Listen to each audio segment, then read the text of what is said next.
Hello everyone. Telangana స్కాలర్షిప్స్కి సంబంధించి 2024 to 25 అంటే fresh రిజిస్ట్రేషన్స్కి సంబంధించి ఒక ఇంపార్టెంట్ అప్డేట్ వచ్చింది. సో యాక్చువల్గా మనకి స్కాలర్షిప్ అప్లికేషన్ చేసుకోవడానికి ఫ్రెష్ కానీ అలాగే రెన్యువల్స్ కానివ్వండి 31 డిసెంబర్ వరకే లాస్ట్ డేట్ ఉండే. సో దాన్ని మనకి ఎక్స్టెండ్ చేయడం జరిగింది. సో ఫ్రెష్ రిజిస్ట్రేషన్స్ అంటే ఇంటర్మీడియట్ కానివ్వండి, డిగ్రీ కానివ్వండి, పీజీ కానివ్వండి, బీటెక్, బీ ఫార్మసీ, అగ్రికల్చర్కి సంబంధించి కూడా మీరు రీసెంట్గా ఎవరైతే జాయిన్ అయ్యారో వాళ్ళకి సంబంధించి స్కాలర్షిప్ అప్లికేషన్స్ అనేది యాక్సెప్ట్ చేయడం జరుగుతుంది. సో మీ కాలేజ్లో అంటే మీరు ఆన్లైన్ అప్లికేషన్ చేయాలి. వెబ్సైట్లో అప్లికేషన్ చేసిన ఫామ్స్తో పాటు మీకు సర్టిఫికేట్స్ అనేది కాలేజ్లో సబ్మిట్ చేయాల్సి ఉంటుంది. సో మీకు ఫస్ట్ లాస్ట్ డేట్ ఏంటి, అలాగే స్కాలర్షిప్ ఇంకా ఎవరైతే అప్లికేషన్ చేసుకోలేదో అప్లికేషన్ చేసుకోవడానికి కావాల్సిన డాక్యుమెంట్స్ ఏంటి, కాలేజ్లో సబ్మిట్ చేయాల్సినవి ఏంటి అనేది డీటెయిల్స్ చెప్తాను. సో చాలా రోజులు అవుతుంది వీడియోస్ అప్లోడ్ చేయక, ఛానల్ రీచ్ కూడా పడిపోయింది. ఇలాంటి మీకు యూస్ఫుల్ అయ్యే అప్డేట్స్ ఇన్ఫర్మేషన్ కావాలనుకుంటే మన ఛానల్ని ఫాలో అవ్వండి.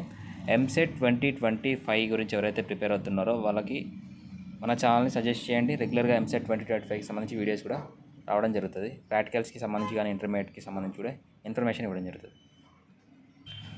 సో ఫస్ట్ మనకి స్కాలర్షిప్ ఫ్రెష్ రిజిస్ట్రేషన్స్ అనేది డేట్స్ ఎక్స్టెండ్ చేశారు. 31 మార్చ్ వరకు, మార్చ్ 31 వరకు మీరు ఆన్లైన్ అప్లికేషన్ చేసుకొని డాక్యుమెంట్స్ అనేది కాలేజ్లో సబ్మిట్ చేయాల్సి ఉంటుంది. సో అది ఏమేమి సర్టిఫికేట్స్ అనేది సబ్మిట్ చేయాలని చెప్తాను. ఫస్ట్ మీరు అప్లికేషన్ చేయాలి ఆన్లైన్లో అప్లై చేసే టైంలో మీకు income certificate, caste certificate numbers అడుగుతుంది. అలాగే ఎస్ఎస్సి మెమోకి సంబంధించి హాల్ టికెట్ నెంబర్ అడుగుతుంది, మీ టీసీ అనేది,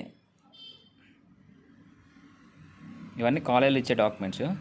సో మీరు అప్లికేషన్ చేసే టైంలో ఇవన్నీ డాక్యుమెంట్స్ అనేది మీకు కావాల్సి ఉంటుంది. సో మీకు బోనాఫైడ్ సర్టిఫికేట్స్ 4th క్లాస్ నుంచి 10th వరకు, లేదా మీకు ఇంటర్మీడియట్ కానివ్వండి, లేదా డిగ్రీ చేసేవాళ్ళు, ఇప్పుడు ఫార్మసీ కానివ్వండి, లేదా బీఫామ్ చేసేవాళ్ళు కానివ్వండి, బీడీ కానివ్వండి, ఇతర కోర్సెస్ ఎవరైతే చేస్తున్నారో 7th నుంచి మీకు ఇంటర్మీడియట్ వరకు 12th క్లాస్ వరకు, అంటే లాస్ట్ 7 ఇయర్స్కి సంబంధించి సర్టిఫికేట్స్ అనేది మీరు బోనాఫైడ్ సర్టిఫికేట్స్, మీ స్టడీ సర్టిఫికేట్స్ అనేది అప్లోడ్ చేయాల్సి ఉంటుంది.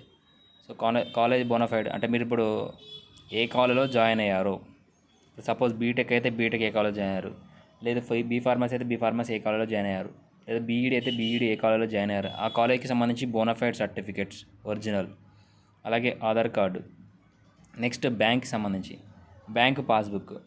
సో ఈ సర్టిఫికేట్స్ అన్నీ మీరు ఆన్లైన్లో అప్లోడ్ చేయాల్సి ఉంటుంది. స్టడీ సర్టిఫికేట్స్, ఆధార్ కార్డ్కి సంబంధించి ఆధార్ కార్డ్ నెంబరు, అలాగే income certificate number, caste certificate number, caste certificate మీ క్యాస్ట్ ఏంటి అనేది కూడా అక్కడ సెలెక్ట్ చేసుకోవాల్సి ఉంటుంది. సో ఈ డాక్యుమెంట్స్ అన్నీ తీసుకొని మీరు ఏదైనా ఆన్లైన్ అప్లికేషన్ సెంటర్కి వెళ్తే మీకు వాళ్ళు అప్లై చేస్తారు. అలాగే దాంతోపాటు ఫోటో అనేది కంపల్సరీగా కావాలి. సో ఇది ఫ్రెష్ వాళ్ళకి, ఇది మనకి రెన్యువల్ వారికి. సో మీరు అప్లై చేసిన తర్వాత డాక్యుమెంట్స్ కూడా ఈ డాక్యుమెంట్స్ అనేది మీరు సబ్మిట్ చేయాల్సి ఉంటుంది.